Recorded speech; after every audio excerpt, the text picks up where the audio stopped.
He's a foolish man, and I'm saying that in front of his office.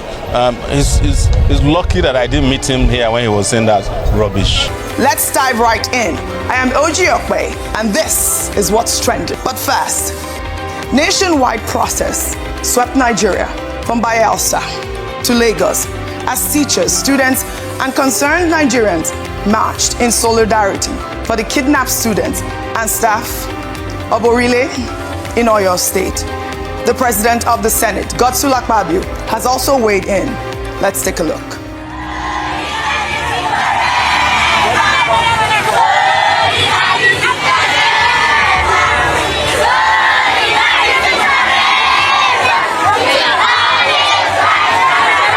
Governor Seyi Makinde, bring back our children. President Tinubu, bring back our children. Everybody, bring back our children. It has become a business, and that is why it is not ending anytime soon.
That the state government, the federal government, anybody, they should get those children released and just sit down. Nobody is safe in Nigeria today. They are coming for you. They are everywhere.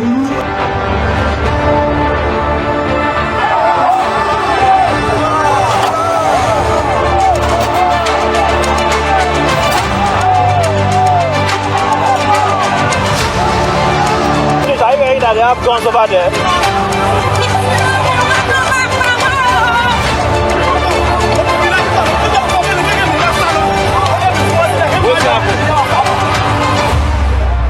The abduction of school children and teachers in Niger State, this is not merely an attack on innocent citizens. It is an assault on our collective humanity. Today we grieve the loss of two dedicated educators, Mr. Michael Oyedeku, who died in captivity, and Mr. Adeboye, who lost his life during the attack. We also mourn the child whose life was cut short before its promise could be fulfilled. We share the pain of the bereaved families. Their collective loss is our loss. Their sorrow is our sorrow. Their pain is our pain.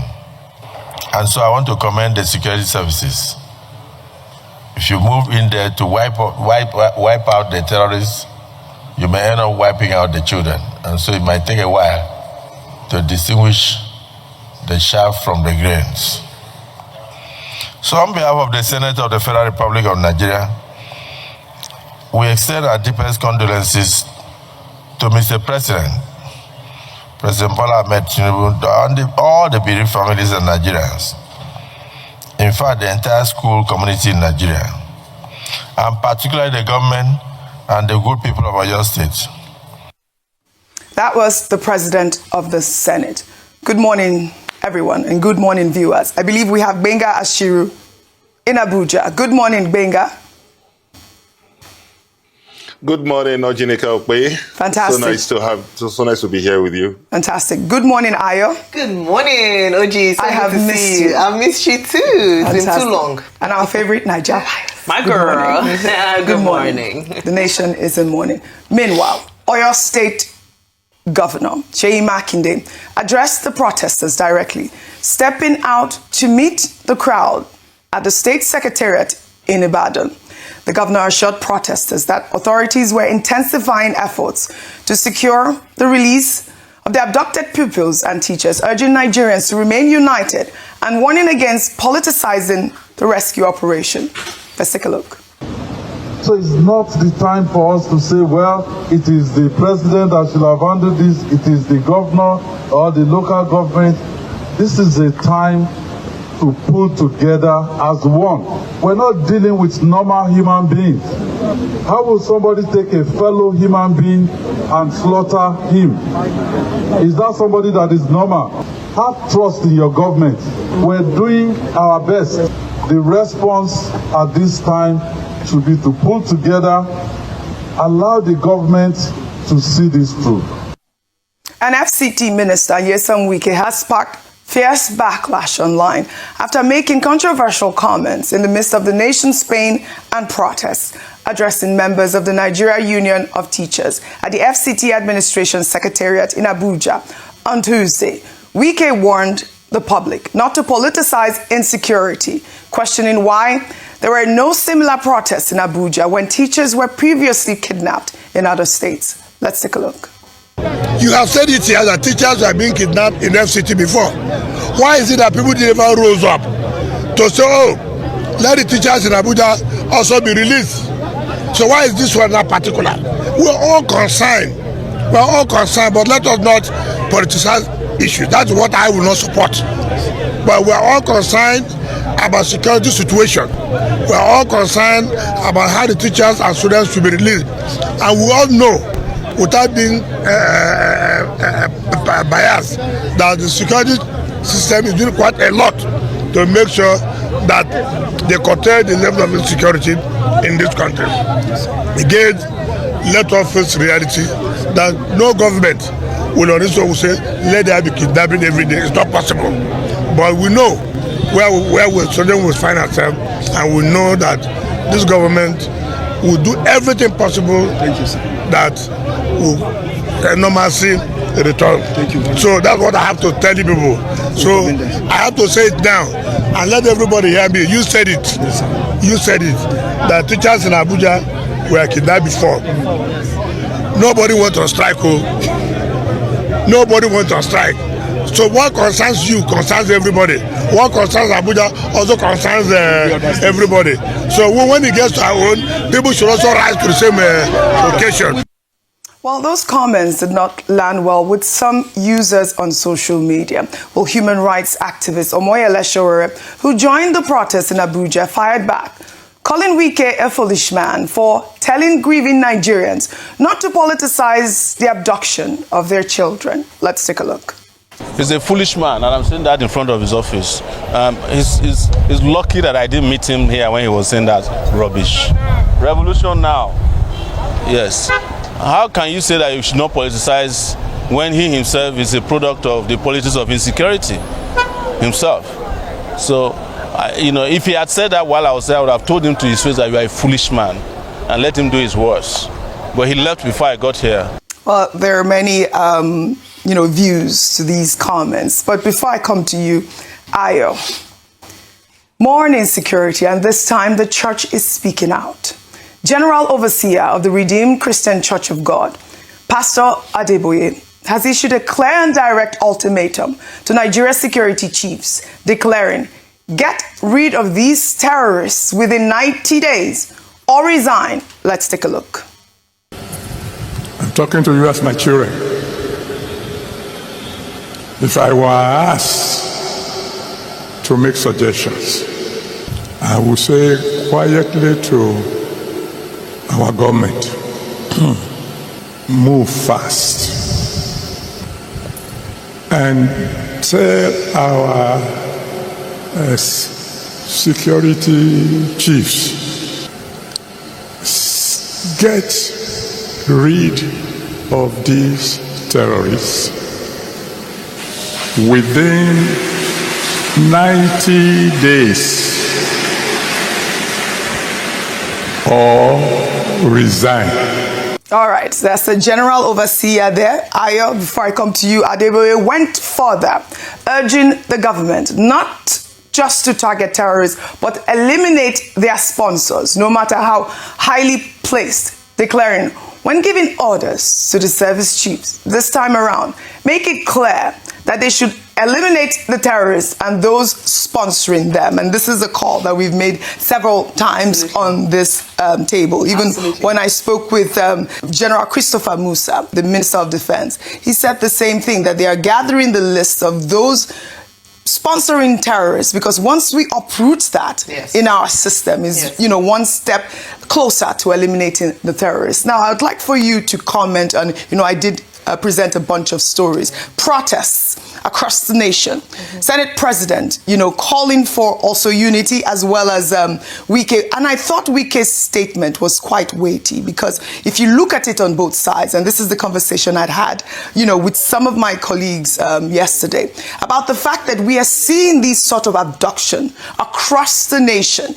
And, it appears that Nigerians are fed up. It's either they are fed up or they're probably trying to politicize it, as what Wike, as the statement Wike has made. Your thoughts on that? All right. Thank you very much. A lot of things around insecurity, and of course, based on the protests by teachers. And it's well within their rights. I say this because beyond insecurity, it is a direct attack on education and aspirations for young people. Why? The last incident that happened in Niger State involved students and teachers. Children as young as 3 years old. Let that sink in. Children who do not know their left from their right in many instances. A teacher was killed. So definitely this is their constituency. They have a stake in this matter, even perhaps more than has happened previously. I also raised the point earlier on that this is affecting SSC examinations. That's the senior school certificate examinations. It's meant to run from May till June. It's the May-June cycle. So students cannot go to school in some areas because of this. Some students are afraid. Some students have gone through, have this trauma based on what has happened to their colleagues in school. So you would imagine that this is education amongst the other myriad of issues that's plaguing education in Nigeria. We now have insecurity to deal with. The teachers had a right to go out to protest and down their tools that if you cannot secure us in our place of work, then we should not be going out there. You cannot have education. You cannot talk about the future of our children if they are not even guaranteed a future today because of the risk of being abducted if they do go to school. So that's one instance. The other, and I'm glad that largely was peaceful. They placed their demands and they were very, honest about their stance on this matter. With regards to Mr. Wike, I'm very disappointed. He's made a number of statements that would shock Nigerians. We've known him to be quite garrulous, in terms of the way he speaks. He doesn't hold any, no holds barred. But how can you say in one breath that you should not politicize the matter, and in the same breath do exactly the same thing that you say you shouldn't do? Give it a political coloration, and even having the audacity and even almost shamelessness of comparing the fact that, teachers are being kidnapped in Abuja. Is that what we should be proud of? Should we be citing that as an example or a justification for why people should not go out and protest? There's only as far as you can push a man or a woman. After a while, they get to the wall, and the only thing they can do is to turn back and begin to react. And that is what this government does not want. We're trying to prevent a situation where Nigerians, who are perhaps the most long-suffering, endurance as our middle name, come to a point where they're saying, you know what, enough is enough, we cannot take this any longer. So you can have, they say every day for the thief, one day for the owner. You could have had hundreds of kidnap situations in Abuja, but one day, when the people rise up because of a lack of attention to the matter, you cannot blame them for coming out to speak and then begin to put a political coloration by saying, why is it happening now? No. Nigerians are angry. Yes. If he cannot read the room, Nigerians are sensitive, and anyone who puts a foot in the wrong direction will get it from them. And we don't want that to happen. We want to contain the situation so that we will not have a breakdown of law and order. Don't provoke the people any longer. If you don't have anything good to say, or you're not emotionally sensitive, then don't say anything at all. Yes. Rather than coming out and making statements like this, enough is enough. You have to be, it's empathy, understanding and action that Nigerians want at the moment, and not comparing. What kind of government are you saying, we kidnap? What kind of resume is that? You should be ashamed of that fact. That people are being kidnapped on a regular in Abuja. You're saying that to justify why we, no, please. Yeah. This is not the time for that. And finally, on Pastor Adeboye, he said this earlier this year, actually, when almost immediately after Nigeria was designated as a country of particular concern. I watched that particular meeting. It was at their monthly Holy Ghost service, and he was speaking tough because, as always, because of the large influence that he wields, whenever a situation like this happens, people would ask, what are the pastors saying? What are the imams saying? Religious leaders in Nigeria play a critical role, whether we like it or not. Yes. And he was giving this ultimatum that rather than the US come and do the work that the government is supposed to be doing. Let the government take action and move on this matter. Yes. Unfortunately, the 90-day deadline has passed, right, and we haven't seen this done. Right. It is good for them to continue to speak up, and even behind closed doors, continue to hold these governors and governments and presidents, governors to account, because they have their ears. In some instances, they're even more powerful than House of Reps members, because they're closer to the people, they hear the voices of the people, and they also have the ears of the leaders. So he was well within his right to do so, and I hope that they will listen this time. I hope so. I mean, the issue of politicizing this incident in Oyo State, and in fact, in the insecurity across Nigeria, is really my stance here. I don't believe that any politician should politicize this issue, and people that are going out to grieve and to protest have every right to protest. Now, I'd like to present my submission here.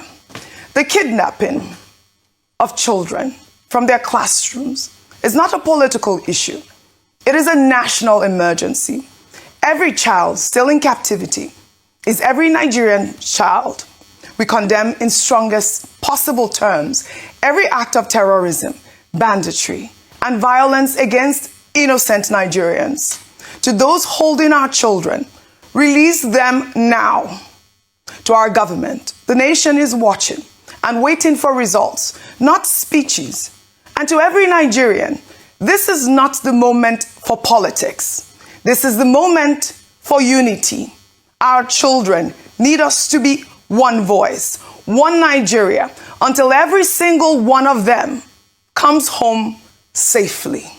Now, Benga, I'd like to share some good news from the Department of State Services, and I want you to touch on that. Now, the Department of State Services has arrested 5 suspects, including 2 Nigerian nationals, linked to the November 2025 attack on St. Mary's Catholic School in Niger State, where nearly 300 students and staff were abducted. Recovered from the suspects were 15 AK-103 rifles and 1,434 rounds of live ammunition.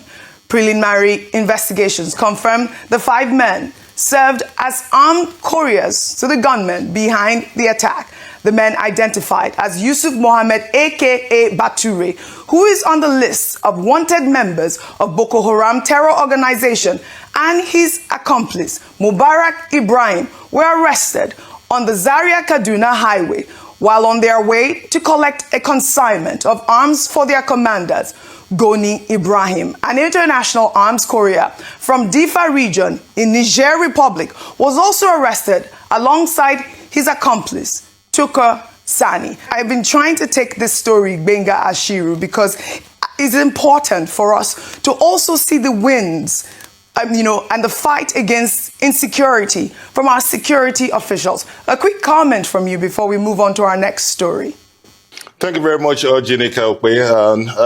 When you look at the DSS recovery, the nature of the sophistication of 1,000 live rounds of ammunition and 15 AK-47, and the fact that you could see some involvement of foreign nationals in this recovery, it shows the international dimensions. And when we say here that it underscores the fact that we have some sleeper cells of ISWAP that have strong allegiance with the ISIS. This is one of the indications that is coming out. But more fundamentally, it underscores the fact that the country faces an existential threat. It's quite relieving that the country did not go to sleep, that investigations had followed the Papiri abduction. It's quite gratifying to see that there is a follow-up investigation on that. But nevertheless, it shows that there is an existential threat that threatens the survival of the nation. And I would want to say that, may I remind the president that he has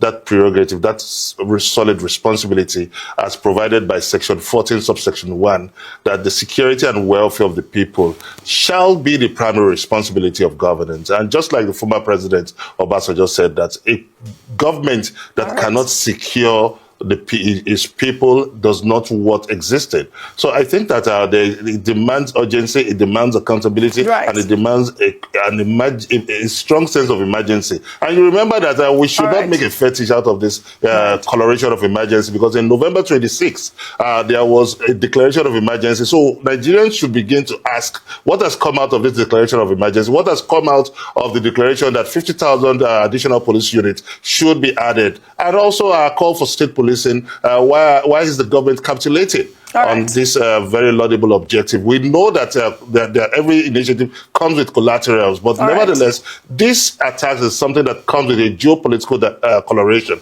I'll leave it at there because of our time. All right, Benga, again, I'd like to commend the Department of State Services, and of course, we want to see more wins from all the security outfits across Nigeria. Now to politics, Vimbai. The First Lady of Nigeria, Senator Oluremi Tinubu, on Monday sparked a flurry of reactions on social media while speaking to women in Abuja, staunchly defending her record as someone who has held public office by calling herself a silent worker. The First Lady made these comments while speaking about the importance of women in politics, using her own political journey as an example. Let's take a look. I've run elections, not once, not twice, thrice. The first woman to be in the Senate for 3 terms. I don't sing my praise, but I'm a silent worker. I'm not somebody who likes to say I'm in the press today, but I work hard. And if I tell you I work 7 days a week, I connect with the grassroots. And if you come and don't connect with the grassroots, and I will say, hit my chest today, I will still be the only woman who has ever done town hall meeting every quarter. I did that consecutively for a good 8 years. All right, Vimbai, the First Lady of Nigeria, is saying she's a silent worker. Well, meanwhile, during that same event, a group of female APC supporters were seen singing praises to the First Lady, including the songs "Now I'm Mama Bidiso" and President Tinubu's campaign song "On Your Mandate." Let's take a look.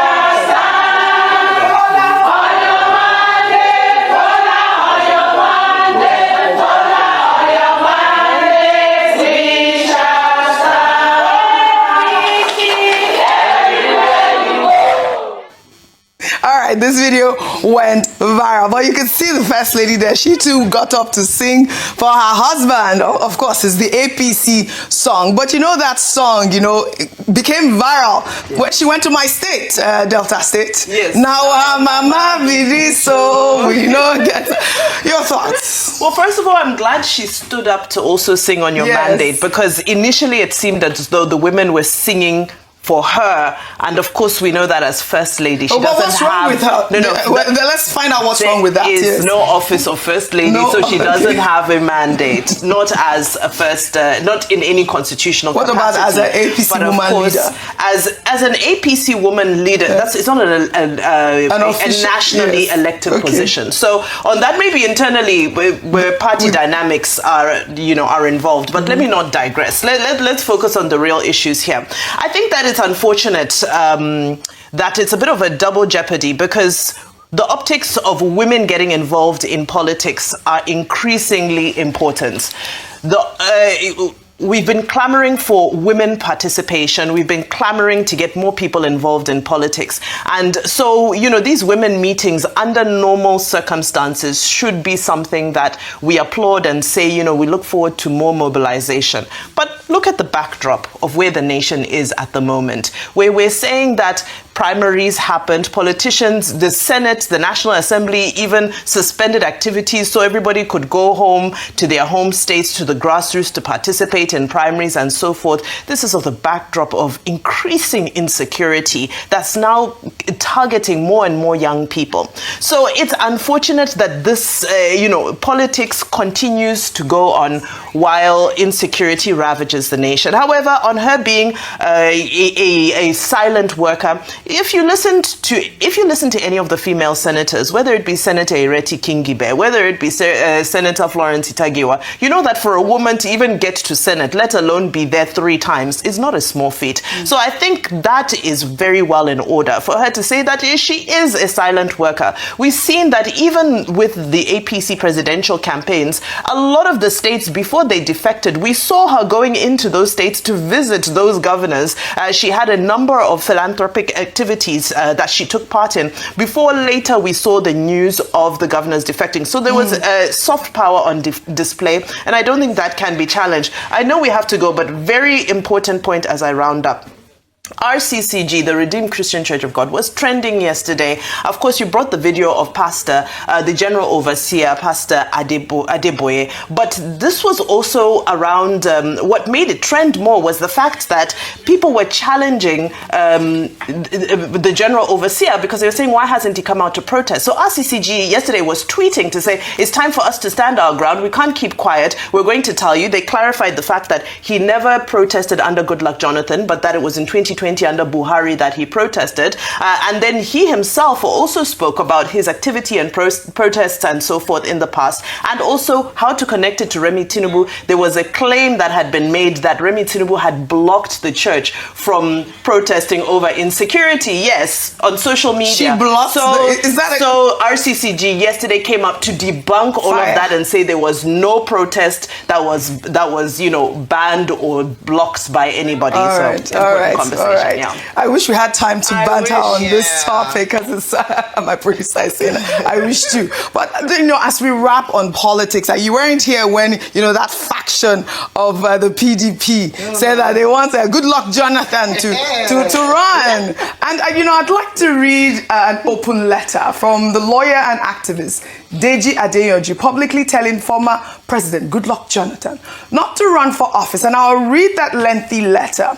He wrote, I write to you as a well-wisher and someone who has long admired your leadership style and your commitment to democratic values. It is precisely from that place of respect that I feel compelled to say candidly that the growing conversations around your intended return to active presidential politics are worrying. Nigeria's current political climate is already fragile, and the PDP platform you're being linked with appears increasingly unstable and divided. As someone with your global standing and the respect you continue to command both at home and abroad, I worry that subjecting yourself to the roughness of another electoral contest at this moment may not serve your legacy well, even beyond questions of outcome. The process itself risks unnecessary controversy that could unintentionally diminish the statesman-like stature you have already earned. For those reasons, I sincerely hope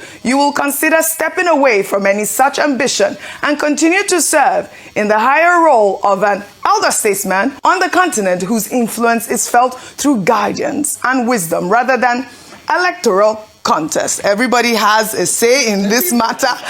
The lawyer has, except the man, but we are calling. I want to know. He needs to, is more than what? Is more than 2 days now. It was over the weekend when this. We want the president to either debunk the story or come out with his full chest.